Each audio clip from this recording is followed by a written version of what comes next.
que escapando del nazismo llegó a la Argentina y cambió por completo su identidad, guardándolo en secreto durante 7 décadas hasta ahora. Es el eje narrativo de Las dos Mariette, un documental de Poli Martínez Kaplum, que tendrá su estreno mundial en el Festival Internacional de Cine de Mar del Plata y posteriormente su estreno comercial en salas. Estamos con Poli Martínez Kaplum aquí en los estudios de GPS Audiovisual Radio para conocer un poco más sobre esta mujer que retrata su película y también sobre esta directora. Muchas gracias por venir, ¿eh? Un gusto recibirte aquí, Poli. Un gusto para mí, gracias. Bueno, por empezar, ¿cómo llegaste a esta protagonista, a Mariette Diamant y a su historia? Bueno, esta película, Las dos Mariettes, es mi tercer película. Yo había hecho otro documental antes que se llamaba La Casa de Vance, Sí, que es la historia de un poco de mi propia familia o la búsqueda que yo hice a través de la película sobre mi historia familiar, porque era una historia que yo no conocía bien y quería salir a conocerla. Eh, y en la presentación de este documental, alguien se me acercó, con gente con la que yo ya venía hablando, que forman parte de un grupo de sobrevivientes de la Shoah, porque la historia de la Casa de Vance es una historia sobre sobrevivientes de la Shoah, del sí. Holocausto. Y me dijo, inspirado quizás en alguna escena de la película, vos tenés que conocer a Mariette, tenés que conocer esta historia. Eh, y bueno, y ahí empecé, me recomendaron un libro donde había una recopilación de historias de sobrevivientes del Holocausto aquí en Argentina. Empecé a leer ese libro, leí el capítulo de Mariette y efectivamente me interesó mucho, me interpeló mucho su historia. Y, y le propuse hacer una película. Ujú. Así fue. ¿Qué es lo que te decidió a que fuera esta historia y no otra la que formara parte de esta trilogía y, bueno, de tu tercera película, ¿no? Yo me di cuenta haciendo la película, haciendo La Casa de Vance, que había un tema que me estaba interpelando. ¿Viste? Yo creo que cuando uno se mete en un documental, en un trabajo tan arduo, de mucho tiempo, de investigación, de filmación, después de montaje, o sea, un proceso que puede llevar 2 años, 3, de trabajo constante, sin duda tenés que estar motorizado por algo que, que, que querés entender. Ujú. Eh, y quizás eso uno lo va viendo en la producción de la propia obra, ¿no? Que por dónde uno está atravesado, uno, una. Sí, sí. Eh, y bueno, este era un tema que ahora me doy cuenta que me interpelaba mucho, que es el tema de algún modo, quizás para resumirlo, del dolor, del trauma que pudo ocasionar en un hecho muy específico, que es la historia relativamente reciente del Holocausto, Ujú. que es un episodio que influyó en las vidas de millones de personas, particularmente en mi familia, como yo lo cuento en La Casa de Vance, de muchas familias que después terminaron emigrando en Argentina. Y bueno, y que cómo ese trauma siguió reverberando de generación en generación. Esta película de La Casa Vance es mi reverberación, qué me pasó a mí, y yo hablo de una historia de silencio, de una historia donde ese trauma se encapsuló, no se transmitió, y por eso yo era bastante ignorante de la historia de mis Claro. antepasados, y yo salí a buscarlo. Y aquí también, en la historia de Mariette, estaba... eh, es la historia de un silencio también, de un drama, de un trauma que vivió esta familia por haber sido perseguidos y por haber sobrevivido gracias a poder emigrar a la Argentina, pero de lo que no se habló nunca más. Esta mujer Mariette nunca más habló de su historia pasada, de dónde venía, por qué venía de Europa, de Francia Ujú. específicamente, y tampoco lo habló con sus hijos. Entonces es una historia borrada, silenciada en la historia, en esta familia. Y, y bueno, la película devela un poco por qué. Y hace este recorrido del silencio, del dolor, del trauma y también de la transmisión en las siguientes generaciones. Claro, y del ocultamiento, ¿no? Del autoocultamiento, porque esta mujer durante décadas no dijo una palabra, no se supo cuál era su identidad real, ¿no es cierto? Esto es lo que Al también... principio era como un designio de su propia madre, su madre le ocultó, no quiso que ella supiera de dónde venían y por qué venían en esas circunstancias. Y además ellos eran judíos franceses, vienen a la Argentina, enseguida ella la mandan a un colegio muy católico y borran de algún modo su pasado judío también.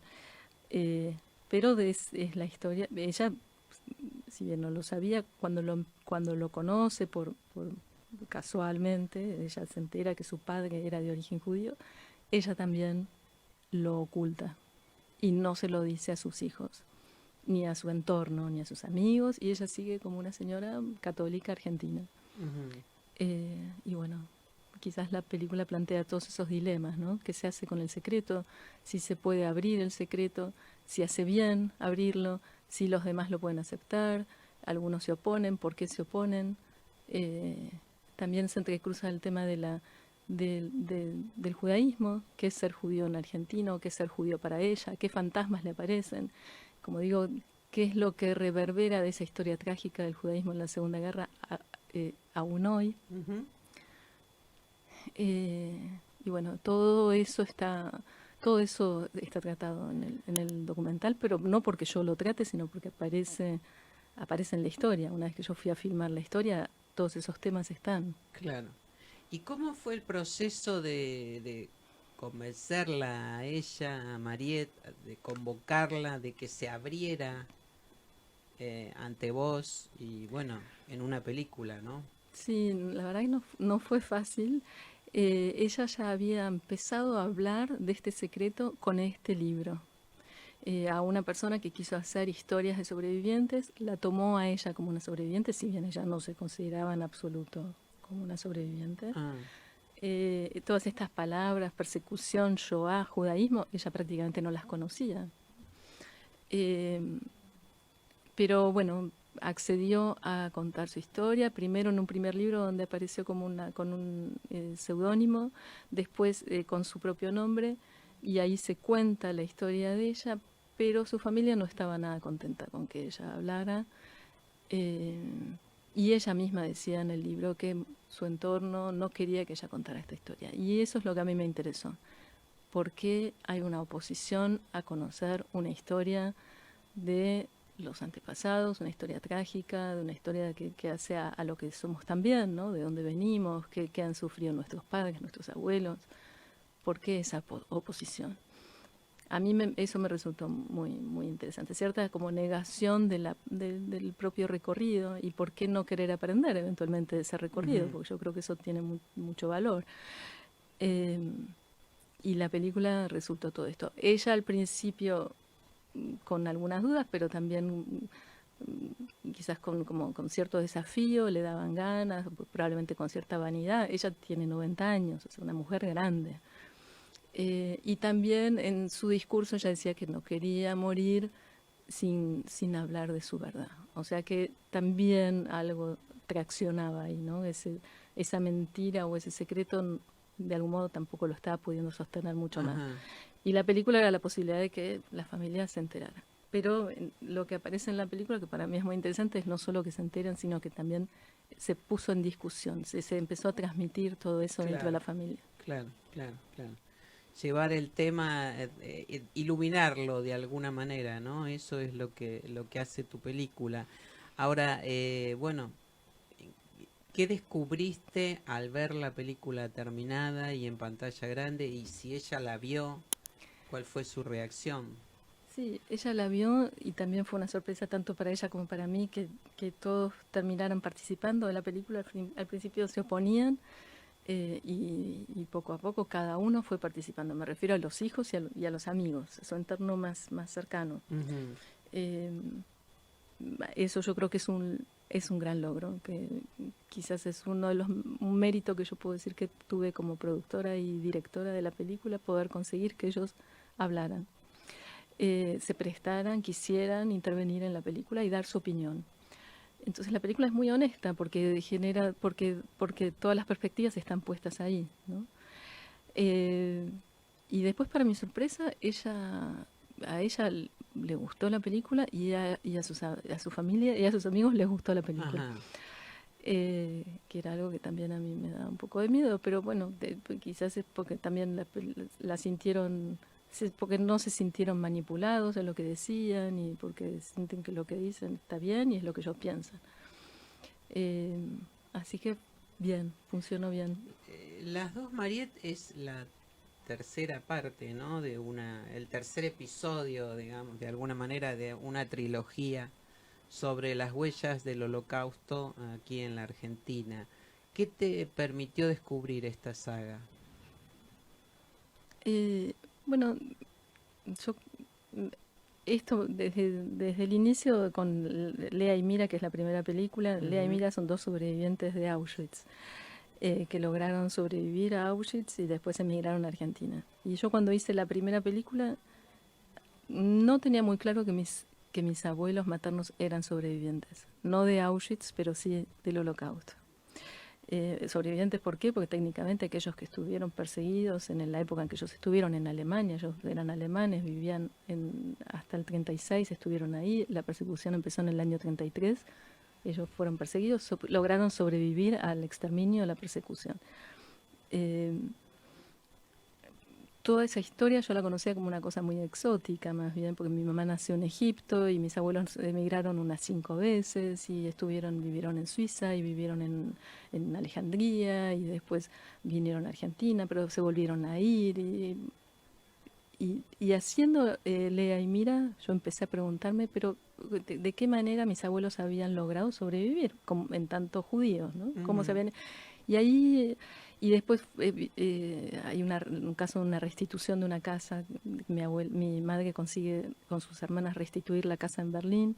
Entonces yo viajo a Alemania y aprendo lo que fue la secularización de los judíos en Alemania y mi bisabuelo, que era filósofo. Bueno, yo aprendí un montón de cosas sobre la historia de mi familia, pero también me fui preguntando sobre estos dramas humanos, ¿no? ¿Por qué yo no sabía? ¿Y por qué este tema del silencio en mi familia? Y entendí que tenía que ver con la posibilidad de sobrevivir también. Sobrevivir no solo era emigrar de un lado para otro, sino también seguir adelante y dejar el dolor atrás. Y el dolor y el silencio encapsulan el trauma y hacen que uno pueda seguir. Y eso también genera el efecto de la no transmisión y como de cierta identidad que se va perdiendo. Mis rastros judíos son muy pocos, ¿no? Porque tuve una educación completamente laica, no tenía muy claro si mis abuelos eran judíos o qué clase de judíos.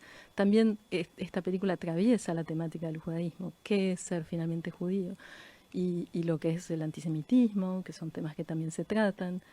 Y como digo, bueno, todo esto terminó siendo como una gran pregunta y un montón de reflexiones que se fueron dando de película en película. Por eso lo de la trilogía. Lo de la trilogía. Porque pueden estar quizás todos estos temas atraviesan las 3 películas. Ajá. Bueno, escuchándote hablar y aparte habiendo visto las 2 películas anteriores, deduzco que este camino de descubrimiento que vos hiciste a través de estas películas es también un camino de descubrimiento de muchas otras personas, ¿no? En ese sentido, la película es una contribución a eso. Sí, bueno, eso yo creo que ya es el poder del cine, ¿no? O del arte, quizás, como las historias que uno cuenta, de qué manera se inscriben en las historias de cada uno que las ve, digamos, cómo estas cosas se interpelan, ¿no?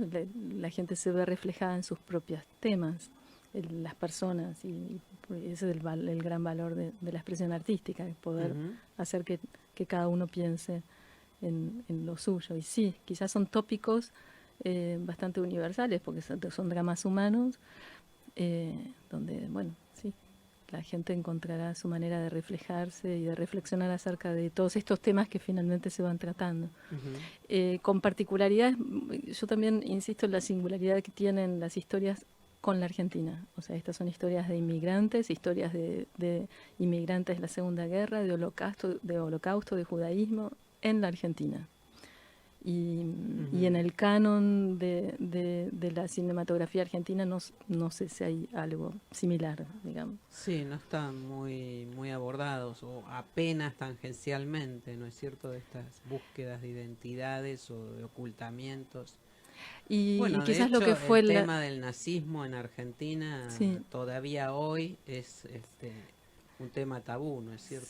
sí, o lo que puede ser cierto rasgo antisemita, ¿no? El antisemitismo vigente aún hoy en ciertas clases sociales o quizás en ciertos círculos, y también un tema más mundial, que es el tema de las identidades, ¿no? Los repliegues hoy en día de identitarios, o sea, como habiendo vivido semejante catástrofe humanitaria que fue como fue la Segunda Guerra, donde murieron 50 millones de personas y donde hubo un aniquilamiento de 6 millones de personas. Sí. Y, bueno, mira hoy cómo estamos reproduciendo de nuevo estas estigmatizaciones, ¿no? Sí. Entonces, bueno, sí, sin duda todo esto cuestionar todas estas cosas es muy vigente. Sí, bueno, estaba pensando en eso. Poli Martínez Kaplún, directora, guionista, productora de Las Dos Mariette, que se estrena ahora a nivel mundial en el Festival Internacional de Cine de Mar del Plata y después se verá en salas comercialmente. Muchísimas gracias por acompañarnos y bueno, felicitaciones por este trabajo.